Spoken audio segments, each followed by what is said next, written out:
Dr. Jose Chameleone muganda wange ayingidde mu nsonga za wizo wali wonna muganda wange gwe alaba Gemini TV naye nga embeera bweti bwekyali muganda wange Chameleone abiyingiddemu ebya wizo wali ate nga omukulu Nobert Yvette nga kigambibwa nga munanga ate bakyasattira ne mwana mulenzi Wizo Manizo kigamba nti no Wizo Manizo mu concert ye eyatuukawo muganda wange gwe alaba Gemini TV Memories a Good Life concert mbu kigambibwa nti balance teyakafuna okuva mu Nobert Yvette muganda wange era wabaddewo munange okusika omuguwa emabegako wali ndowooza akatambi mwakalaba waliwo okusika omugwa okw'amaanyi kakati no Dr. Jose Chameleone muganda wange avuddeyo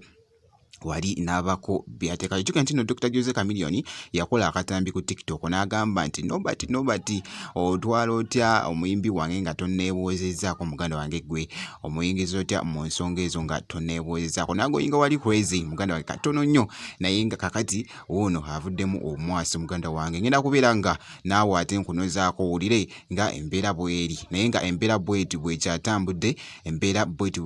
muganda wange sinungi n'akamu ate Wizo wali ne Nobert Yvette nga muganda wange bikyagenda mu maaso kakati leka nkuweko ku nsonga ya Dr. Jose Chameleone katono nnyo ate ndyoke nkomewo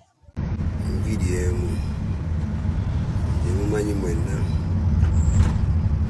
eya promoter Nobert ne Wizo bro nakolayo video when they signed Wizo nemugamba manyi Nobert watuta omuyimbi wayo niwo mutudde mu kujjukuju tewandaba you remember that abajjuge bajjukira naye well sijja byongerayo naye bw'olinnye emmotoka ogera Kampala ati n'osikakana nga driver akututte ekisolo era owuka kuwaya so Wizo side of the story twagiwulidde nti acomplaining anti tebamuwa sente ze za show kale maybe ebyamateeka bisigala amateeka nti maybe bafunye mu issues naye nkolanko Nobert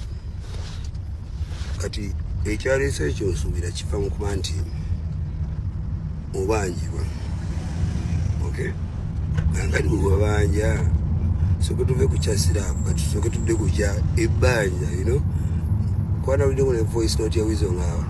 ayogera annyonnyola so Mr. Nobert sirwakuba nti Wizo muganda naye on behalf of artist industry mwewe promoter balina enkola nti bo tebafiirwa enkuba bwetonya sokugamba byatonye gwe tobirawo n'omusonyiwa naye gwe lwolwala olina kubanga oli ku kitaana okakasa nti no tosobole kujja for that particular reason anyway sijakala nnyo biyingiramu but I think time ne Nobert naye atuweside ye story kitegera amabanja sente zaagaana zaalabika zaalagawa break it down